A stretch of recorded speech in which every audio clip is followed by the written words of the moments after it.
Shalom uvracha, mes bien-aimés. Ce Shabbat, parashat Tetzavé. Tetzavé, tu ordonneras, tu recommanderas. Et c'est une paracha en fait qui parle en principe de le luminaire qui était dans le tabernacle, le candélabre si vous voulez. C'était le travail du Kohen Gadol, donc de Aaron HaKohen, le frère à Moshe. Et bien entendu, l'uniforme de majesté, d'honneur et de majesté. Les chavod ul tifaret, il fallait voir le Kohen Gadol et tous ceux qui servaient dans le tabernacle. Il y avait vraiment des habits de haute qualité parce que c'était la majesté, c'est royal, bien sûr. Et si vous faites attention, cette semaine, on ne voit pas le nom de Moshe dans toute la paracha. Et pourtant, Moshe, depuis qu'il est né, on entend ce nom-là, toutes les parachutes, mais pendant des dizaines de fois dans chaque paracha. Celle-ci, Moshe, est complètement, chas v'shalom, supprimée, si vous voulez, de la paracha. C'est très bizarre. Est-ce que Akadosh Baruch Hu était en colère contre Moshe? Eh bien, j'ai donné quelques solutions les années précédentes. Cette année, Bezrat Hashem, je vais vous donner quelque chose d'assez doux.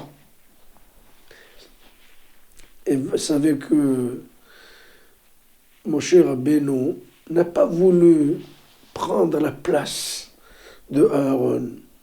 Aaron, pour une fois, on lui donne des directives et ça ne concerne que lui.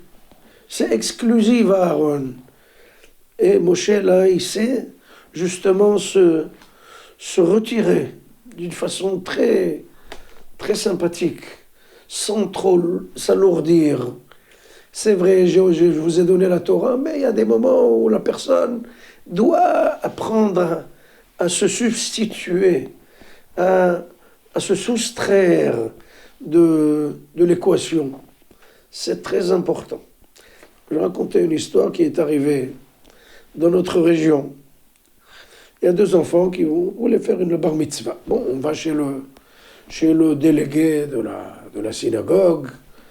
Est-ce que je veux garder cette date? Save the date.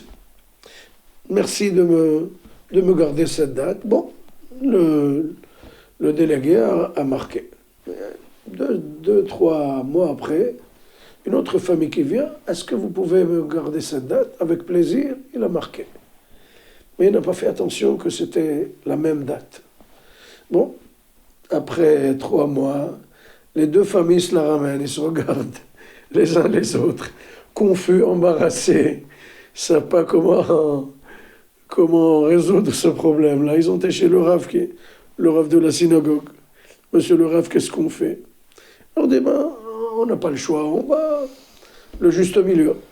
Ce jeune-là, il va dire de Rishon, le premier, deuxième, troisième, quatrième. Le deuxième enfant va lire quatrième, cinquième, sixième, septième, et c'est terminé.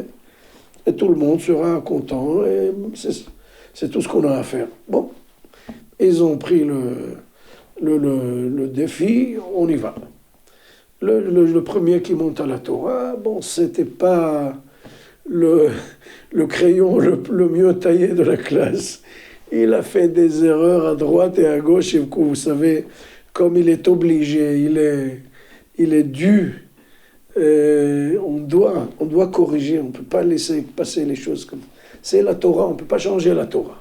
Quelqu'un a fait, même moi qui suis un rave je suis très ancien dans le métier, et quand je fais une faute, et j'en fais, eh ben, il me rectifie, et c'est comme ça.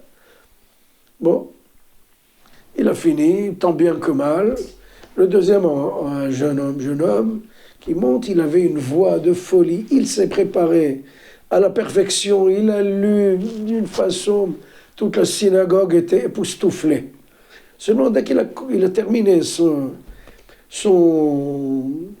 si vous voulez, son petit quart, eh ben, il s'est sauvé de la synagogue. On le cherchait, on ne l'a pas trouvé. On a dit à notre enfant, bon, on va continuer. Bon, tu as déjà préparé toute la paracha, ben monte.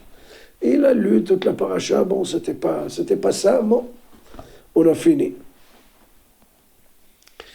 Et l'enfant qui revient vers la fin de la tfila, la fin de l'office.